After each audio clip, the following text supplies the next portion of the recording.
we'd set out to make as pleasurable a film as possible out of subject matter that actually is almost unwatchable.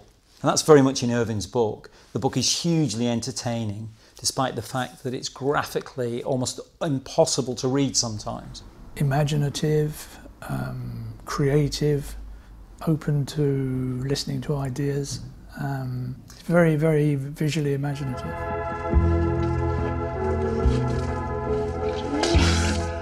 The whole thing is just dynamic. So my aim was to make the visual as dynamic as possible, keep the camera moving in whatever way, you know, enhance the particular scene. Heroin addicts, and they spend most of their life on the floor. I want you to find a way of making the camera hoover along the floor all the time. So most of it was done handheld. In fact, almost all of it was done handheld. Numerous reasons when you've got heroin. With the colour that we wanted to do was try and enhance their world without it feeling mundane and gritty and terrible. It was trying to get that balance between it being horrific and glamorising it. It was trying to get some other in-between vehicle. We made our colours quite washed out, and everything that we used we'd boil washed, and then we got this colour reducer that would take colour, and sometimes it changed things to what you didn't expect it to. Like even a pair of jeans, we might have bleached them, boiled them, colour reduced them, they'd go brown, then they'd go back to blue. I mean, we did all sorts with things. In the location that these heroin addicts lived, there's this massive maze of apartments which basically you could go from one to the other without going outside. So that was how we built the set. We only did about one day's filming in Edinburgh. The rest of it we filmed as sets in Glasgow and exteriors in Glasgow, and then in Edinburgh we just did, you know, the kind of Edinburgh that you see at the beginning of the film, Princes Street, etc. In the end I ended up with a motorbike with, I mean, it was a specially adapted platform, almost at ground level, so that I could lie on it and I could handhold the camera at pavement level going down Princess Street. But it was quite a dangerous thing to pull off. So it is amazing how fast people run.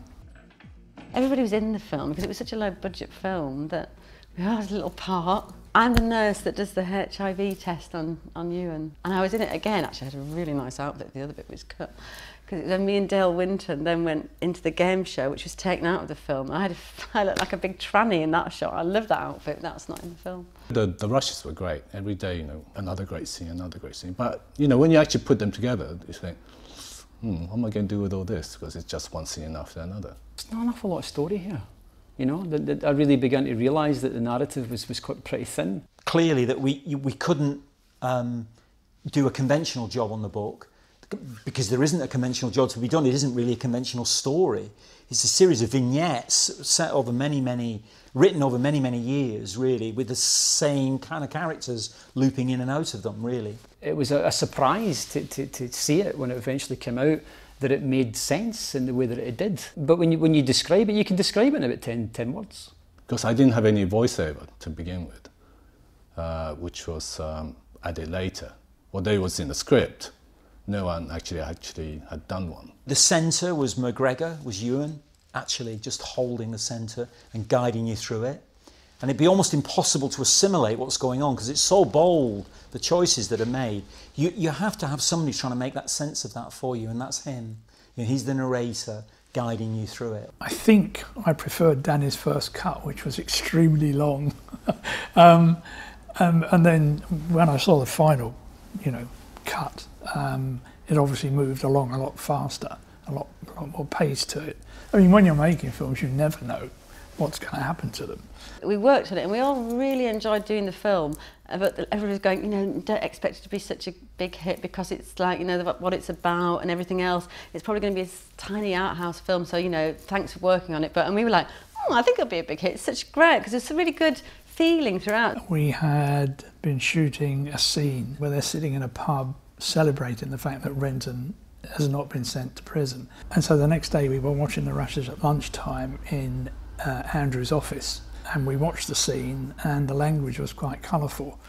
And when we switched the machine off, Andrew said, I think we better be seen to be shooting A Lifeless Ordinary when this comes out, otherwise we'll never work again. Well, there were voices on the sidelines saying, this is crazy, you'll never be able to, I mean, make this one, sure, but then you'll make a proper film after this.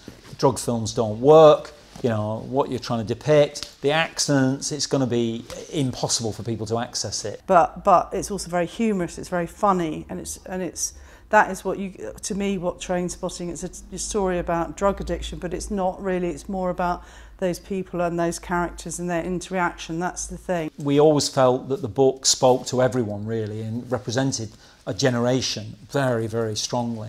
Just be inspired by these characters, this vernacular, these people and a few of these circumstances. You'd see other films, you know, in the decade that followed it, blatantly copying it or trying to copy it, failing badly. But some other films just doing it the right way, picking little things. I can see similarities to Trainspotting. There are similarities to Danny's direction for sure.